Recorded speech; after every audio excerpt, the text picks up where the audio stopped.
Joseph Crudup here, and welcome to my storybook. Tonight is a final part 12 of this book called Dog Whisper, The Rescue. Two more chapters are going to be read, chapter 23 and chapter 24. Last night I had just read chapter 21 and 22 on an 11 part. Now it's a final part, and it is a 12th and final part in this book called Dog Whisper, The Rescue. And I'm going to be reading two final chapters, 23 and 24. Here we go.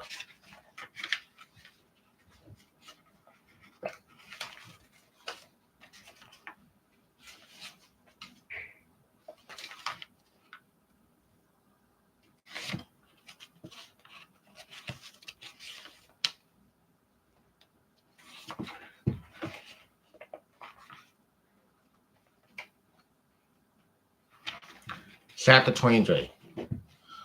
No matter what her parents did or said, Emily couldn't stop crying. It had been days. How could his owners show up out of nowhere? After days, it wasn't fair. It wasn't right. It had to be a mistake. The people said to their dog fell off their fishing boat. Her mother told her gently, and that they tried to save him, but they couldn't. They thought he had drowned. Emmeline dragging her sleeves across her eyes. Why didn't they look for him? Didn't they care? I'm sure they tried. Didn't they care? I'm sure they tried. Her father said, but if they thought he had drowned, they saw that took bad care of him. Emily said bitterly, if he had, if he was on a boat, he should have had a life jacket. He should have had a collar and a license too. Did they even love him? Her parents exchanged a glance. People take care of their pets in different ways. Her mother said finally, we can't judge. Oh, yes, they could.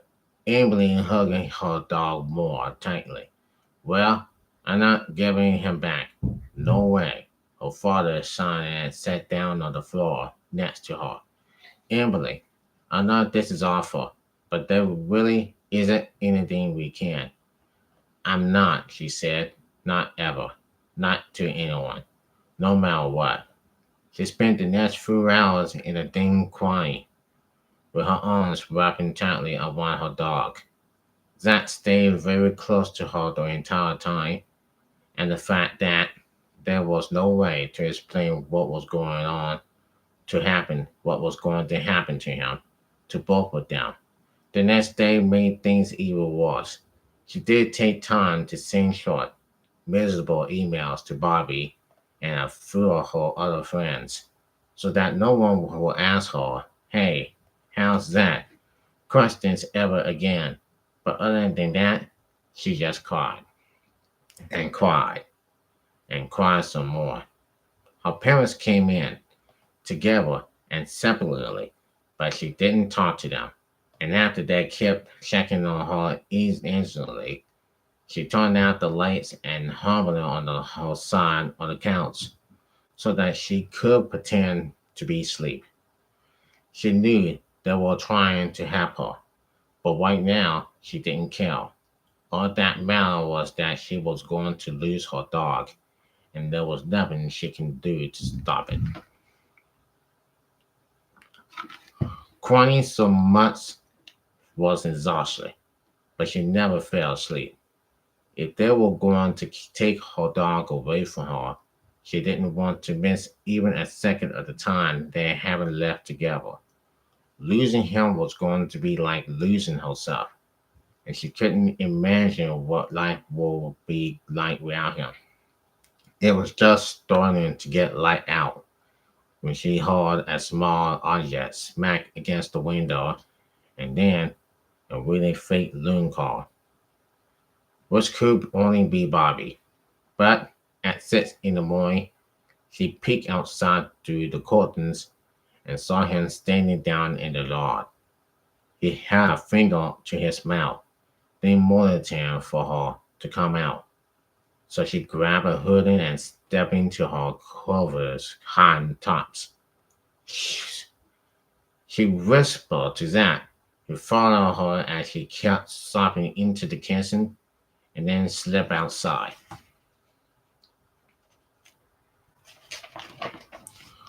What's going on? She whispered, walking over to where her friend was waiting for her. It's really early. Bobby's hair was all wobbly and uncombed, and he was still wearing the same shirt and jeans he had had on the day before. So she was pretty sure that he hadn't spent all night either. Let me take him, Bobby said awkwardly. You can tell the people he got lost again, and you don't know where he's at, and you don't know where he is. And I won't tell you where I take him, so you won't even be lying. It might be wrong, but it was a great idea. It was a solution, even though she was sure they were alone. Emily glancing around to make sure that no one was around her to hear them. I don't think we can get away with it. Sure we can, Bobby said. Then I'll bring him back tomorrow, and you can pretend like you find him. Even though she really wanted to do it, would the plan even work? But then, won't the people just come right back? She asked. Maybe, yeah, Bobby said, and forward. Okay, so I keep him longer, maybe even a whole week, or until they start calling. She wishes that would work, wishes it with all her whole heart, but she knew it wouldn't. Emily shook her head. The people might fall for it, but my parents and Dr. Kane won't. They'll make me give him back to them. Maybe, Bobby agreed, but it's still worth a try. It was possible the only chance she had to keep him. The only chance. But it was wrong. Not that she cared, but it was still wrong. So let out her breath. We can't, Bobby, she said. He was their dog. First, I mean, I wouldn't want someone to do that to me. Bobby Schonga. It's different. You take really good care of him. They totally didn't, so he shouldn't be theirs anymore. Emily suddenly felt more tired and sad than ever because it occurs to her that Zach was adopted too. It wasn't exactly the same as her sister's situation, but in a lot of ways it was. And maybe her parents worried that someday, when they last accepted it, they were going to get a "we want her back" phone call. I know, she said, but we can't. I wish we could. It was a crime myth.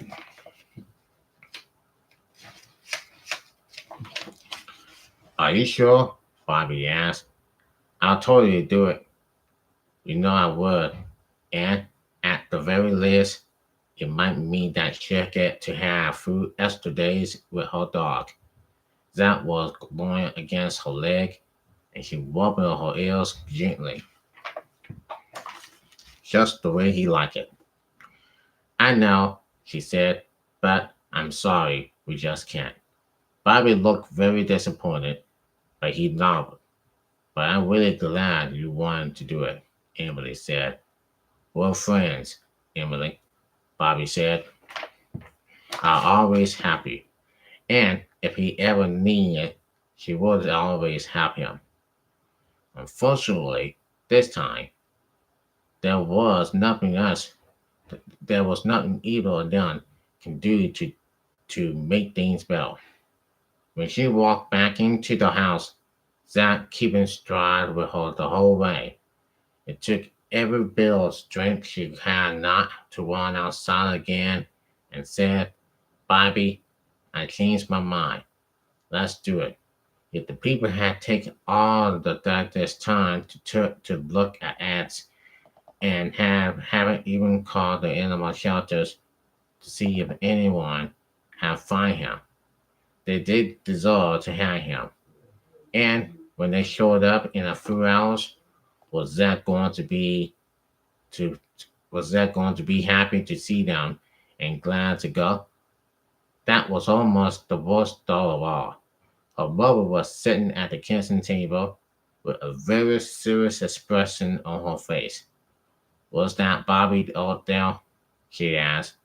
Obviously, she had looked at the window and seen them together. So Emily nodded. Yeah, he just came over to say hi. Her mother made a point of checking the clock. Early bird. They both knew that Bobby was notorious for oversleeping, even on his birthday and Christmas morning. Yeah, Emily said. Her mother got up, poured her a cup of juice, and then gusted for her to join her at the table, hastening up a plan to have Zach conveniently disappear for a while. Her mother asked. Once they were both sitting down and being stronger, avoided her eyes. You could probably put it off for 3 days, her mother said. Emily nodded. There was no question in her mind that she and Bobby could, and quite easily, they sat there. They sat there.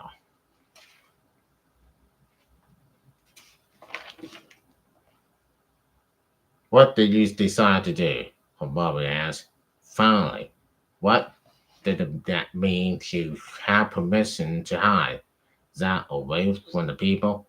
Emily shocked her mother's expression and saw that she was just asking for an honest answer.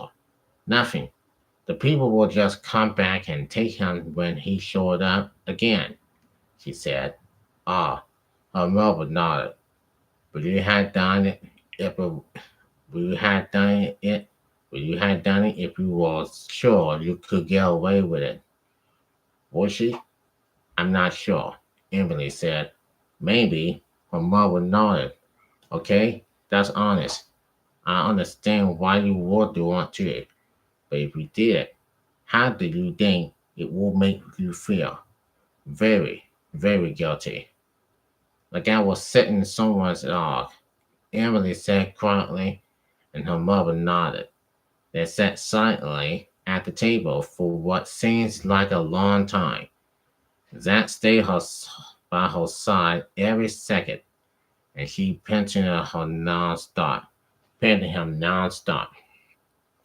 It's awful, and my heart is broken for you, her mother said, but we always knew that this was a possibility. Emily nodded. I thought it was okay, though, because it had been so long, almost 2 weeks. In fact, since the boy she had found him. The father and I thought, too.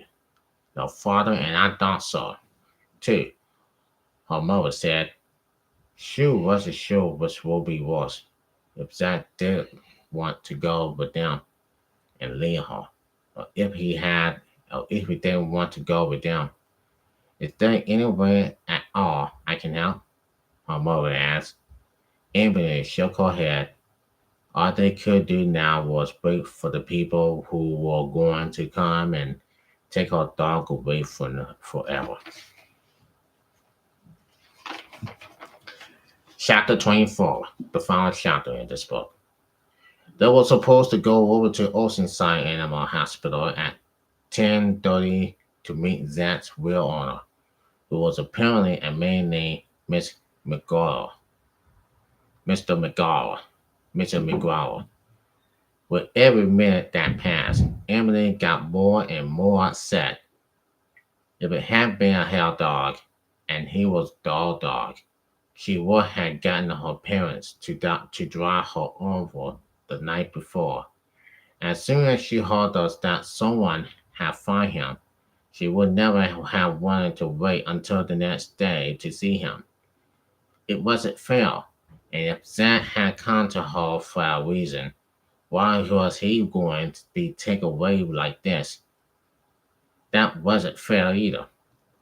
Crying so much was upsetting him, thought, and he tried to be brave for his sake.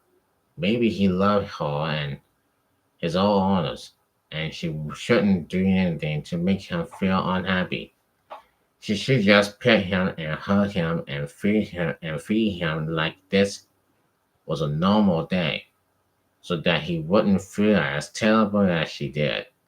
She couldn't stand the thought of eating anything, even though her mother had cooked French toast, topped with strawberries and whipping cream, which would which would normally have been one of Emily's very favorite breakfasts.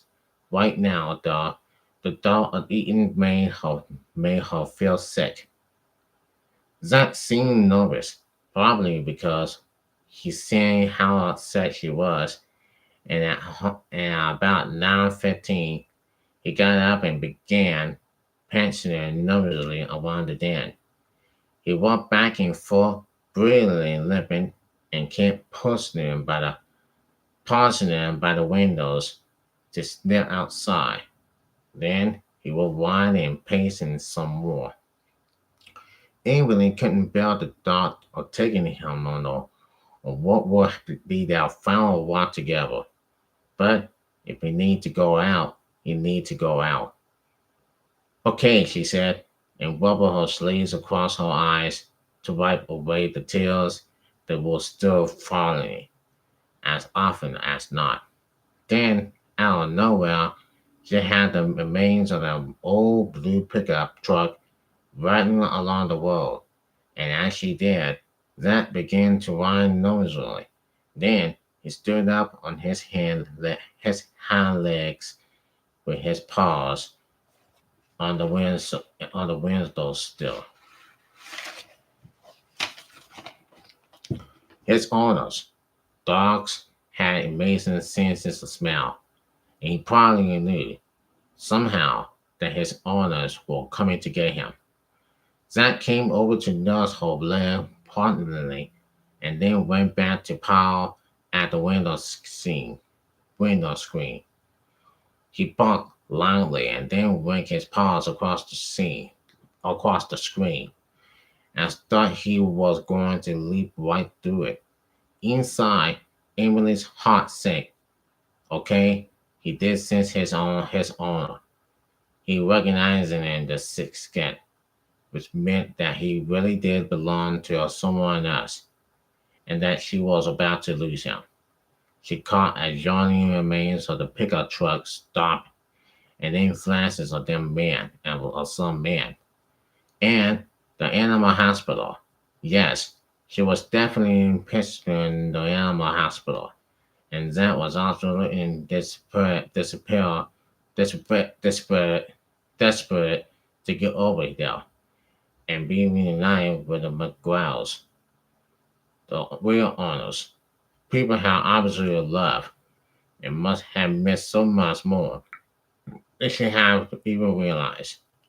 Okay, Emily said, and the bag of pick up the bag of food, medicine, toys, and dishes she and her mother had packed earlier, both of them crying the whole time. It's okay, I understand. Come on, let's go get Mom and Dad. He was in such a hurry that beat her out of the kitchen and stood at the back door, barking physicality. Her parents, who had both been sitting unhappy at the table, looking staring. What's going on? Her father asked. I, Emily swallowed. I think he wants to leave. I guess maybe his owners got there early, and he must love them a lot. So we can go now. Can we go now? Her parents exchanged glances, but quickly agreed, and her father went out to start the car. That was urgent and restless during the return ride over, and Emily wasn't sure why. Still seemingly eager. He seemed upset. Because, was it because he had missed his owner so much? Or because maybe he was going to miss her too, and he felt confused.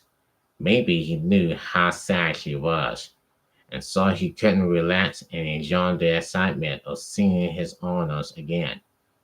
So it was probably really selfish of her to sit and cry the whole time. It's okay if you want to go back with them, she whispered in his ear. Since she didn't even want her parents to hear her, I understand. I just want you to be happy. Zach leaned back against her for a minute, but then twisted free and sniffed instantly at the apparently open car window.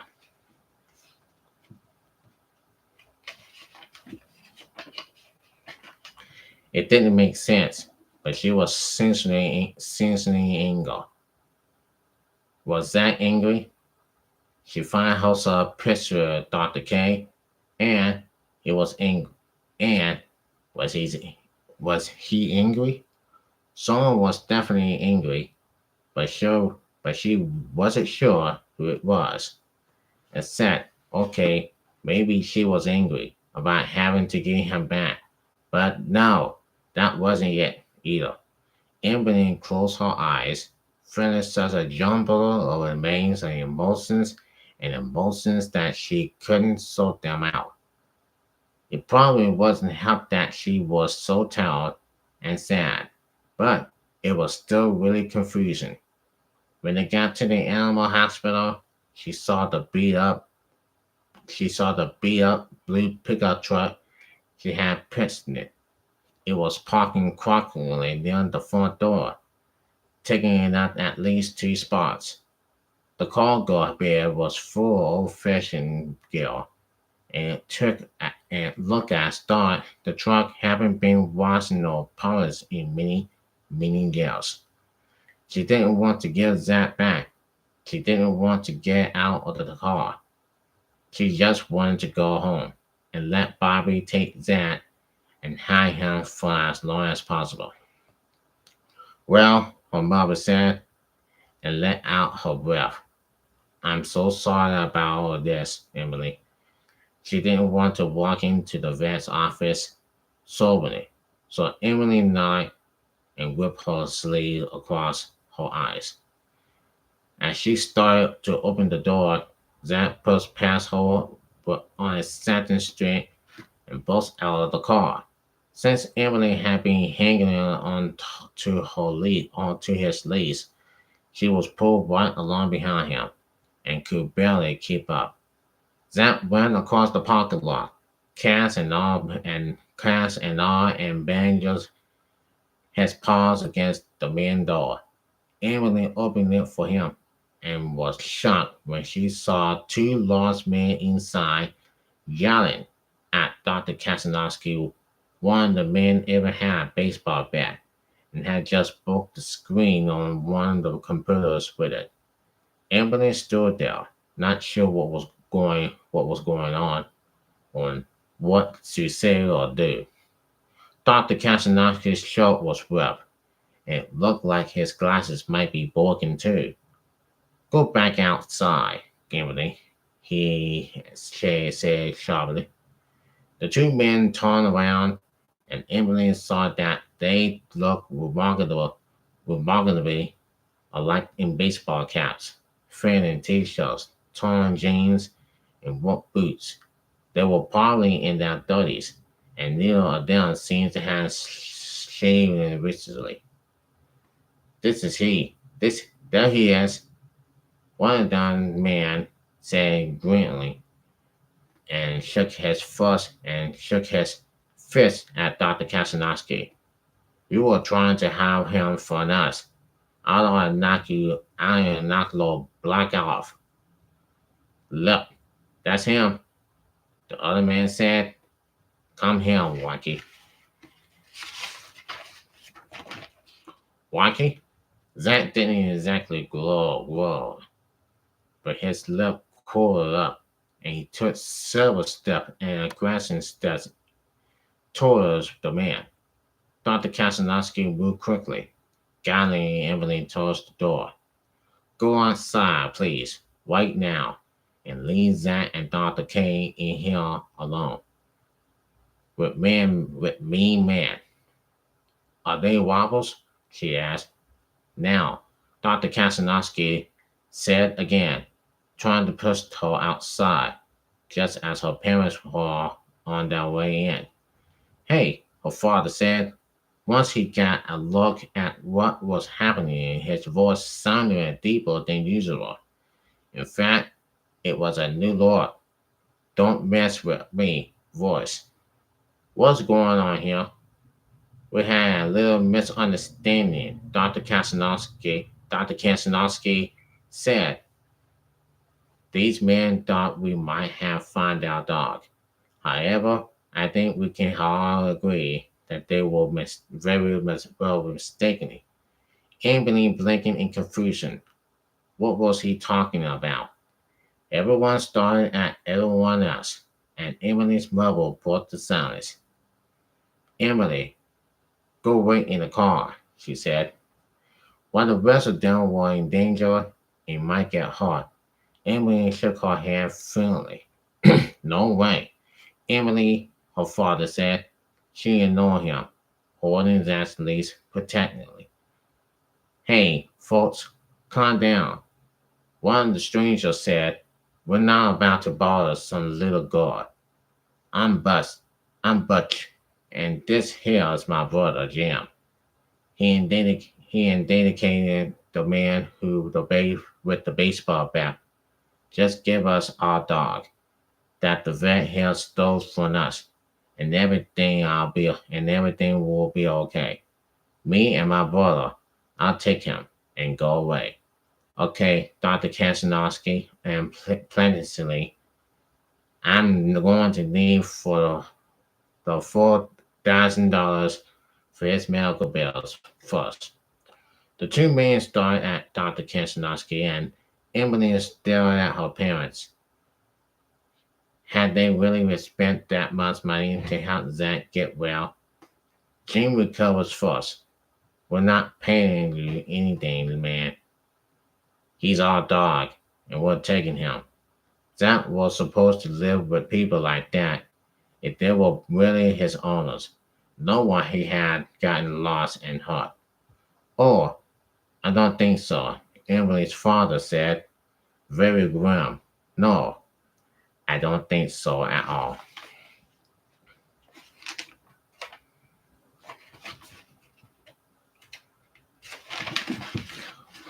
Oh yeah, Jim took a threatening step towards him.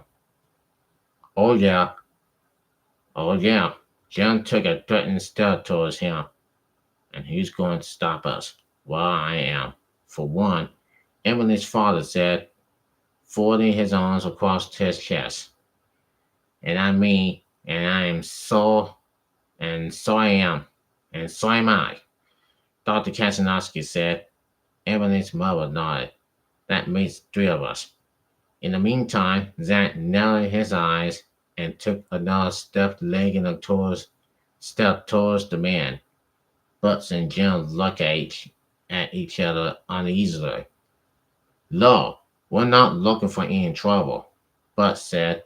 Just picking up our dog. Come on, Wacky. Time to go home. The dog pulled and turned around and went to stand directly and freshly in front of Emily, blocking them from being able to get anywhere near her. The other man, Jim, laughing, being spoiled at him. Haven't you? He said to Emily's parents. Wacky, let's go. Zach didn't love them. In fact, it was obviously that he didn't even like them, and that they were very, very bad owners, and not nice people either. Oh, and here, Butch dug into his pocket and tried to hand her father a crumbling $10 bill. Take this for no trouble. That doesn't even begin to cover the medical bills. Emily's father said, with a very tight smile on his face. Buzz looked uncomfortable and reached back into his pocket. Okay, let's make it 20. Get over here, Rocky. Jim said impatiently. The dog stumbled and stayed right where he was, still not looking at either of the McGraws. Jim squalled at Emily. What did you do to him? That's our dog. Her mother moved his jaw. Her mother moved her jaw, and then took out her cell phone and punched in three numbers. Yes, hello, she said into the phone. Can you please send some officers over to Oceanside Animal Hospital right away? Some people are over here making threats and cursing at the journalist. She listened. She listened. Yes, thank you. We'll be right here waiting. Then she snapped the phone shut. I think you two have better. I think you two had better think about leaving and never coming back. The McGraws stared persecutingly at her parents and Dr. Kasanowski, who stared right back at them. Then Jim backed away a few steps, holding up his hands. All right, no cops. We were just taking. We were just talking, man. But we want our dog back. Got it? Yeah. It's not our fault he got lost. But said. Just then, Emily got strong remains on a stone-tossing boat and running around frantically and being caught in something that hard. How did he fall off the boat? She asked. They all turned as they were there. They thought they had completely forgotten she was still in the room. He just fell, but said uncoveringly. Exactly, she was sure that wasn't what happened. It had been something else, something bad. There was a long, tense silence. We don't know what happened, okay? Jen said, sounding defensively now. We were riding out a storm, and in the morning, when we went out on the deck, he was gone, and then he got caught in a line, or something, or something. So they had left him out alone on the deck all night in the middle of a terrible storm, and Zach had nearly died because of it. And now you want him back, Emily's mother said. Buzz scolded at her. This here's a hunting dog. We lose him on the boat, too. We lose him on the boat, too. You think that's easy to replace? Of course we want him back. He caught it. Well, just glad you folks find him and right thankfully. The last part was so extensive that even Jim looked sore aged. Just then, they all heard the sound of the storm heading towards the building, following by a second one. Decision time, boys. Decision time, boys. Emily's father and Cronley, Butts and Jim looked at each other. Okay, we're gone, John said scottly. Just as the McGraws started to run out to their truck, the police arrived, and it was noisy and confusion for a few minutes. In the end, Dr. Kasanowski agreed not to press charges if the brothers paid for the computer equipment they had broken, and promised never to come anywhere near Bailey's core again. So even the police officers decided that it would be nice for the McGraws to come down to the station with them and have a little conversation.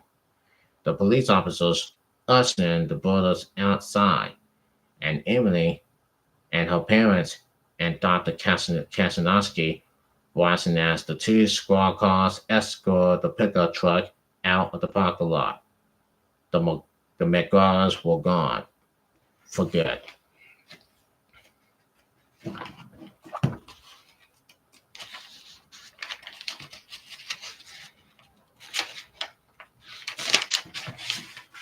And that was still here with her. Wow, Emily said, and swallowed hard. I mean, wow. The resident seems to agree with her. Emily and her parents helped Dr. Kasanowski straighten up the office and made sure that he was all right, too. I'm fine, he assured them. They mostly just letting Harley and themselves talk. Then he grumbled, but I'm not sorry you showed up here an hour early. Even though there was no rhetorical explanation for it. I think Zach could smell them. Emily said unsensually, and, well, so we came over right away. Her parents nodded, although she nodded, noticed that them exchanging an uneasy glance for a second. Once everything at Oceanside was all set, they got in the car to go home, except for giving Bobby a quick call to tell him the great news. Emily hugging Zach the entire way back to the house, and he never stopped wagging his tail. She also cried a little, and her parents might have cried too, but they were all so relieved by the way things had turned out. Is he really mine? Emily asked. I mean, really and truly mine. Her parents nodded, looking almost as happy and overwhelming as she felt. Wow, that was her dog, and now he always will be. It felt like a miracle. Once they had pulled into the driveway, Zach limped out of the car and went over the back door. He barked joyfully and banging his head against it. Emily's mother laughed. It's much as though someone is very happy to be home. It sure did. Emily opened the door for him, and Zach went into the kitchen, and then to the bottom of the skirt of the stairs, still barking. She flogging him, not sure what he wanted, except that he seems to be trying to show her something. He looked back at her, and then raced up to stairs, all the way up the stairs, without limping. Wow! Emily ran out after him, just in time to see him tear into her room and bark playfully at Josephine, who was sleeping on the rug in the sunshine. Josephine hesitated at him, and then jump up onto the window sill out of the way when she began to wash. That immediately going out of the room and down the hall, explaining the entire second floor in about 10 seconds flat. Then he raced back into Emily's room, his tail wiggling wildly. He sniffed at the cabin's dog bed on the floor, which he realized he had never seen before. Then he barked again. Are you hungry? Emily asked. Maybe I could. Before she could even finish the sentence, Zach leaping into the air and landing gracefully up on top of her bed. He wagged his tail some more, turning around in 3 circles, and flopping down onto the quilt, looking more happy and comfortable than she had ever seen him. Good boy, Emily said. Zach trumpeting his tail once against the mattress, yawning and stretching it out on his side, taking it out most of the bed. Emily smiled as she watched Zach fell asleep. Home at last. That's the final chapter in this book called The Whisper, The Rescue. And the third and final part in this book, in this my storybook. I enjoy reading this book, and that's the end of it. That's the last chapter I had ever read from chapter 1 to chapter 24. This book has been amazing about the little girl and the dog named Zach. And that book has been special and I have been taking my cat Sunny. My cat Sunny that I've been taking. It was a long time ago. Well, that was about 2 years ago that I had taken this cat Sunny, and it's been I mean, he's a good cat. He's a good cat. I had a dog named Sugar, and it was a long time ago that I had my dog until he passed. But my cat named Sunny, and I had a cat named Sunny, and she's very nice, and she's getting big, and he's getting big, really big.